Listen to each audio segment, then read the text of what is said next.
mbokk yi ñu ngi si àll bi comme ni ngeen ko gisee nii ñu ñëw di sàkku si xam-xam fii si ay kilifa yu màgg di fi jàngatee itam di ñaan yàlla lépp loo xam ne rek jàngee nañ ko fi si ay xam-xam dina ñëw séddoo ko yéen ñi nag ñu ngi si diggu àll Saalum bi lii nag dafa nekk secret bu am solo boo xam ne fi ñuy faral di yeew mala yi da ngay dox rek ba dajee moom si àll bi waaye lii nag secret bi si nekk mooy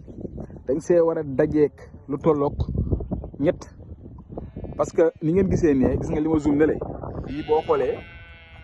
ay nag ñoo fa nekk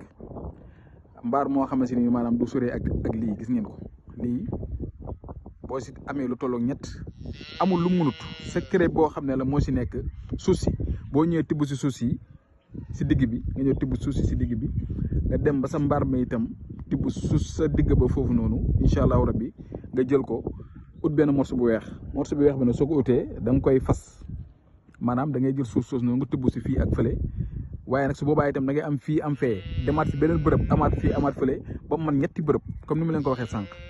su nga loolu noonu amul aaju bu mu mënta faj kilifa bi nga xam ne jox na ma secret bi amul aaju bu mu mënta faj ndaxte boo ko lalee si morceau boo xam ne morceau percal lay doon bu weex nga jël suuf soosu noonu def ko si lu tolloog juróom-ñaari fas-fas nga takk ko si fas-fas yooyu noonu si kàttanu yàlla lang sa yéene ak lang sa fas ak lang sa wax incha allahu rabi loolu boo ko takki si ndigg loolu may am boo ko mënta takk si ndigg itam nga fexe nga def ko muy nekk sa poche wala mu nekk sa sac moo xam jafe-jafe kayit nga am moo xam jafe-jafe tukki nga am moo xam wàllu diggante mooy sa problème sa diggante ak sa jëkkër sa diggante sa jabar wala ki nga xam ne da ngay sëy ak moom wala ñaareel ñi nga xam ne tey ñaareel dañuy faral di am ay jafe-jafe yaram wàllu kaaraange wàllu ubbeekaay lu demee noonu loolu moom da koy saafara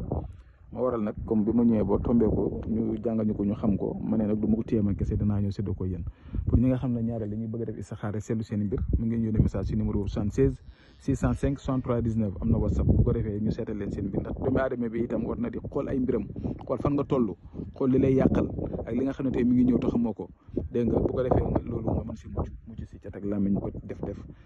aaral sa bopp ba bu la kenn def dara bul def kenn lu bon waaye itam defal sa bopp loo xam ne képp ku la liggéey rek mu dellu si moom